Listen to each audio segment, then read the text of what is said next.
Princess Rhaenys Targaryen. Thank you, Sir Lawrence. Episode 9 and 10 I've always considered sister episodes, in that episode 9 is primarily Alicent's story and episode 10 is primarily Rhaenyra's story. Viserys is dead. Rhaenys brings the news and breaks it to Rhaenyra, who not only has to deal with the news that her father is dead, but to hear that Alicent has, in the same breath, usurped her throne from her. And it's really the same or very similar period of time, a similar inciting incident, which is the death of the king, and how these two very different characters tackle it.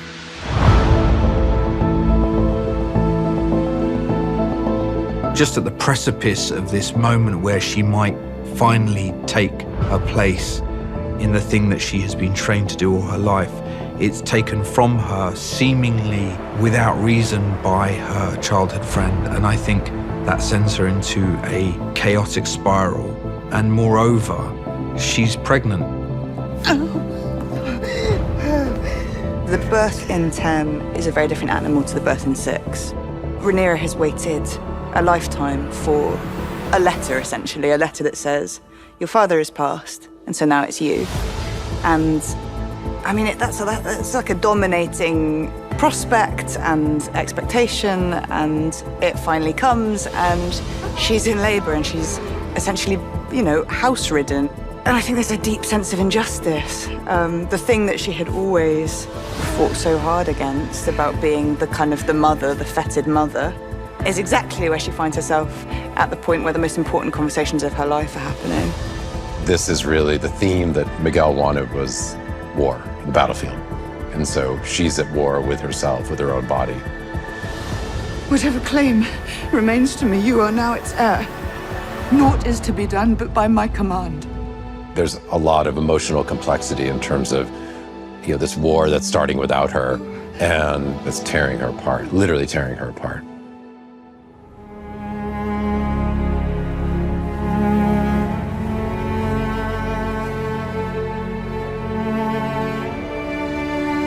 It's a kind of, the worst point the low point in Rhaenyra's trajectory turns into the high point as she cremates her unborn child and in a way become her father. Her people gather around her, and her father's crown arrives in the hands of Sir Eric Cargill. And he kneels to her, and Daemon puts the crown on her head and calls her queen. At Rhaenyra's kind of lowest point of faith and belief, believing that no one is going to follow her because she's a queen and she's a woman, they kneel to her and call her queen. Queen Rhaenyra Targaryen, first of her name. Daemon announces her for the first time, and she meets her black councilman. I had a really nice chat, actually, with Greg Yaitanes, who's the director on 10, about the sort of surreality of that first encounter, of stepping into, the shoes of a leader, of this ruling queen. To what extent is one able to wear that crown and believe in one's new role and take charge of a group of men who are now looking to you for leadership? What is our standing? We have 30 knights, 100 crossbow men, and 300 men-at-arms. Really, once war is coming, you see Daemon preparing for war, and this is really where the domestic split in 10 is that, Daemon wants war and Rhaenyra wants to hold the realm together at whatever cost. That was what she was charged with. That power struggle is alive and well, all inside of a marriage. This episode is largely about, Matt and Emma and their performances and bringing Daemon and Rhaenyra to life. The crux of this argument here is the different way in which Daemon sees the world from other people in his family, and Rhaenyra is very much her father's daughter. She has a bit of the punk rock of Daemon Targaryen, but the way she approaches her duty as sovereign, I think, is much more in line with Viserys. Are you not angry? Well, I should declare war because I'm angry. No, because it's your duty as queen to crush rebellion. She makes the point that I don't want to rule over ash and bone. I don't think Daemon wants to put the whole realm to the torch either, but I think he's willing to suffer a good bit of bloodshed to see the High Tower's line probably ended and them removed from power. I had no other place to turn. I'd lost everything. We lost Corlys. We. When he wakes up in Dragonstone, he's surprised because he's alive. And then, of course, the woman he loves is there next to him, and he's like, I can't believe I put you through all this nonsense. My stupid ambition, which my brother also had, and that's why he's dead, and that's why we've lost our children. Well, I'm done. You were right. It's taken me all of this time and all these deaths to realize it, but yeah, it's not that important. And then she surprises him. That girl destroys everything she touches. That girl is holding the realm together at present. Every man standing around the painted table urges her to plunge the realm into war.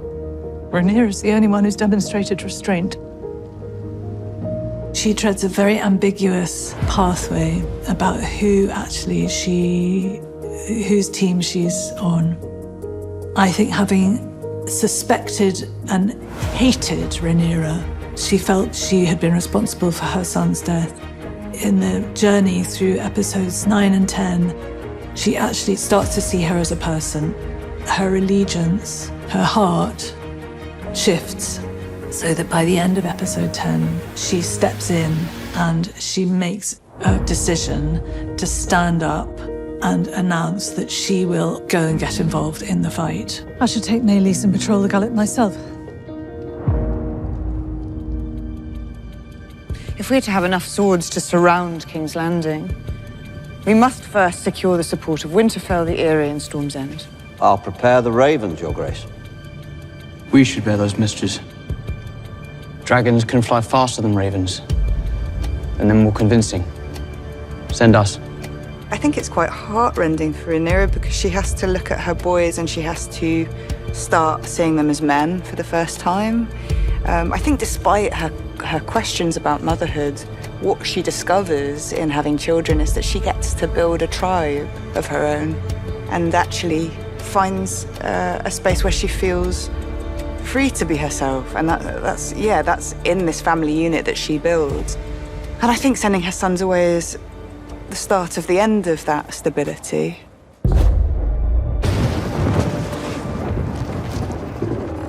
When Luke shows up, he's surprised to find Vhagar parked there in the courtyard, but he's been sent in peace, and he's trusting in the respect of guest rights and all that, all the things that we learned go to hell in the world of Game of Thrones.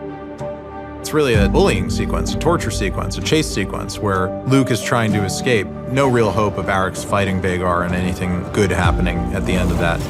But Luke relies on the speed of his dragon and the maneuverability to try to escape, and just when it seems like he has, Vhagar is there waiting for him. Vhagar!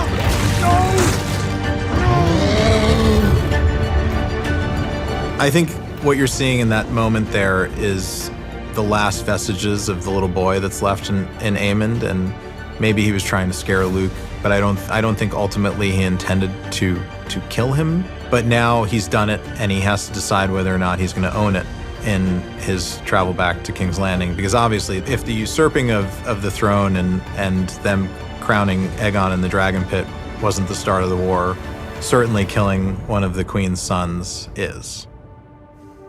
I think anyone who is wronged like Aemond was and has his eye taken out, you're gonna feel some sort of hatred, whether it's subconsciously or consciously, towards the person who did it. But what Aemond ends up doing in the skies above Storm's End ultimately starts the domino effect of the Dance of the Dragons. What I think is really affecting about it, within a series that, there's a lot of loss, there's a lot of death, there is lots of pain of different sorts, and yet somehow I think this moves the goalposts for suffering. Once you've lost both your parents and you've lost a lover, maybe you think you know grief. And then I think what's so awful is that losing Luke tells her she knows nothing about grief and completely changes her outlook on the world going forward.